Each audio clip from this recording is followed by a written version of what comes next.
8000 Hz polling rate, 0.01mm rapid trigger. With the rise of Hall effect, gaming keyboards have gotten crazy far compared to what they were just 3 years ago. But maybe even too far? Because gaming brand MCHOSE thought that's not enough, so they decided to push it to the absolute limit.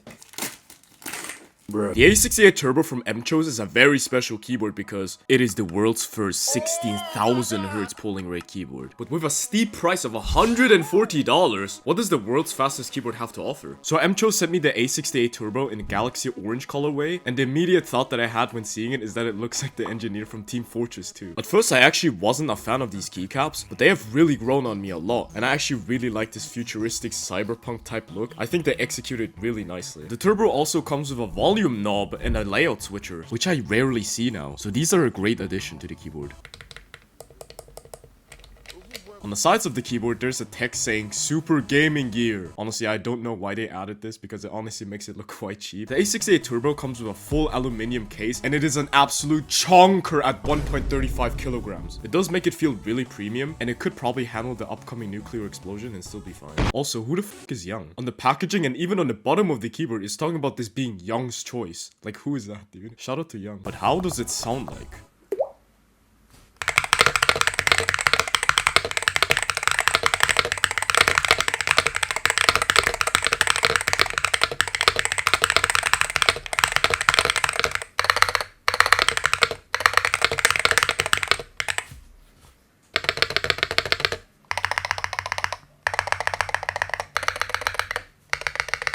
The typing sound, I mean, it's alright. Like, I feel like the stabilizers could be modded much better. It's especially noticeable with the spacebar being quite rattly. And the keyboard also has a sort of tinny, hollow sound to it, which makes it overall sound quite mid. I do really like how the Mount Tai GTs feel when typing. I love the clackiness and they feel great, but they could be a bit smoother, honestly. I'm looking at the specs of these switches and it's got one-piece housing! But MCHOSE instead promised the fastest gaming keyboard on the market for the sweatiest of gamers. So let's see how it does in gaming. You can set your RGB as a GIF. What?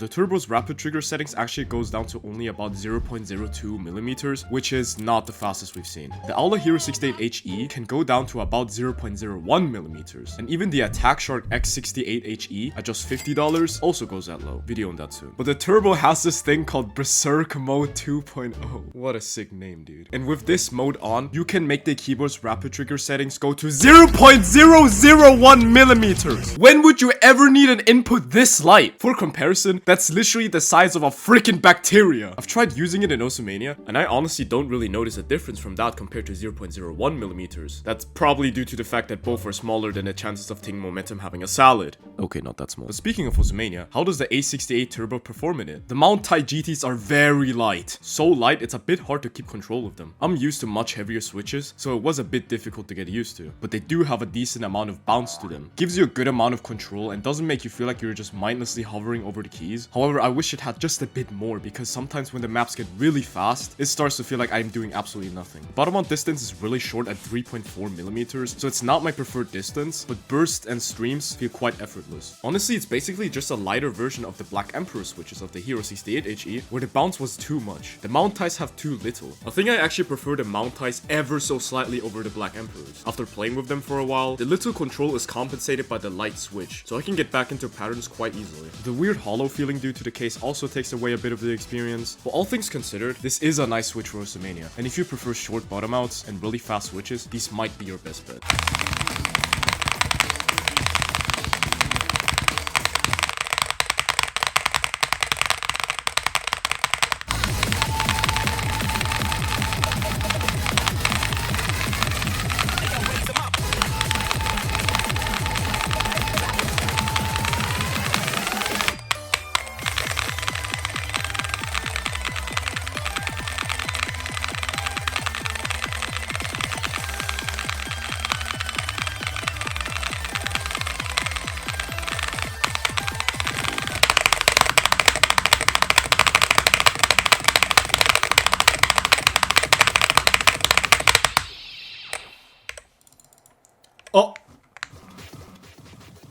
What absolutely shocked me about these switches is the performance in Geometry Dash, because they are literally perfect. The bottom out distance feels perfect, the weight is just about right, the bounce is actually a great amount here. I generally have like no complaints about it. I think it's even better than the Leica L60s and the Black Emperors for GD, and those are a near 10 out of 10. The mount ties would be like a 9.9, dude. If they were just a tad bit smoother, 10 out of 10.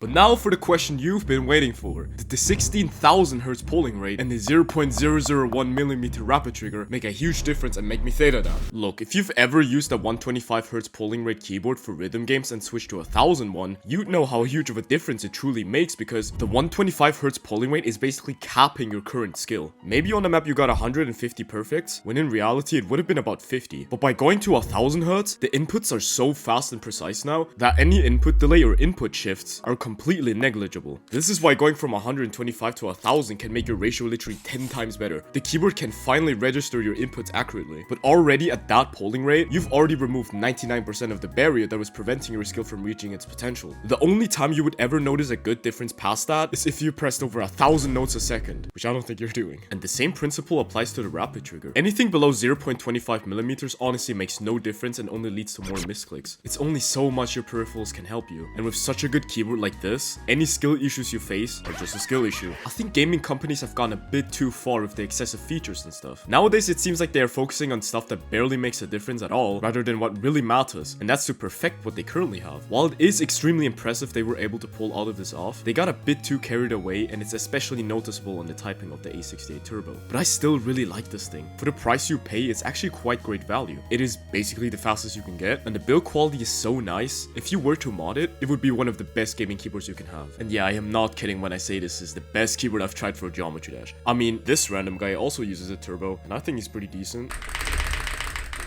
Look at this dude. But if you want a similar experience at a much cheaper price, get the A68 Air. It still has 8000 Hz polling rate, offers the same switches, and even the same rapid trigger. While I absolutely thank MCHOSE for sending this keyboard out to me, I was not paid in any way to say anything about it. This is my own personal opinion, and I think it's pretty great. So if you are interested in the A68 Turbo, or any MCHOSE product for that matter, make sure to go to mchose.store and use code JKIZU for 3% off on any item. You save like $2 and you can buy a Costco hot dog with that. Yeah. Use code JKIZU now! I am going to be getting more stuff sent to me, but I want to make a promise with you that I will never break. And that's that I would never sell you anything that I think sucks, okay? If there's ever a time where I'm promoting a really crappy thing because I was paid for it, please get your mom and 6 dogs to flame me in the comments. So yeah, thank you for watching, God bless you, and use code JKIZU now!